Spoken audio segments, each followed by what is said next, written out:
ഇടുക്കിയിൽ ഒരു അതിദാരുണമായ സംഭവം ഇന്നലെ രാത്രി പുറത്ത് എത്തിയതാണ്. സമാനമായ രീതിയിൽ തന്നെ കാട്ടാന ആക്രമണം. ഇതിനിടയിലാണ് ഇന്ന് രാവിലെ മറ്റൊരു ദുഃഖവാർത്ത കൂടി അറിയിക്കേണ്ട ഒരു അവസ്ഥ ഉണ്ടാവുന്നത്. കാട്ടാന ആക്രമണത്തിൽ ഒരു യുവാവ് മരിച്ചിരിക്കുന്നു. അത് നൂൽപ്പുഴയ്ക്ക് സമീപത്താണ് ഈ കാട്ടാനയുടെ ആക്രമണം ഉണ്ടായിരിക്കുന്നത്.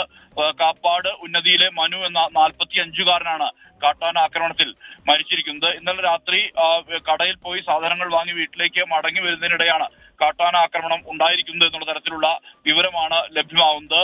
ഇന്ന് രാവിലെയാണ് മൃതദേഹം കൊല്ലിയിൽ കിടക്കുന്ന നിലയിൽ കണ്ടെത്തിയത്. അതായത് വനമേഖലയോട് ചേർന്ന് കിടക്കുന്ന പ്രദേശമാണ്. നിരന്തരം കാട്ടാനകൾ മാത്രമല്ല മറ്റു വന്യമൃഗങ്ങളും ശല്യമുണ്ടാക്കുന്ന പ്രദേശത്താണ് ഇത്തരത്തിൽ ഒരു അതിദാരുണമായ സംഭവം കൂടി ഉണ്ടായിരിക്കുന്നത് എന്നുള്ളതാണ്. വനംവകുപ്പ് ഉദ്യോഗസ്ഥർ സ്ഥലത്തേക്ക് തിരിച്ചിട്ടുണ്ട് എന്നുള്ളതാണ് നമുക്ക് ലഭ്യമാകുന്ന വിവരം. മാത്രമല്ല നാട്ടുകാർ ഉൾപ്പെടെ അവിടേക്ക് എത്തുന്നതേ ഉള്ളൂ. ഇന്ന് രാവിലെയാണ്, അല്പസമയം മുമ്പാണ് ഈ വിവരം പുറം ലോകത്തേക്ക് അറിഞ്ഞിരിക്കുന്നത്.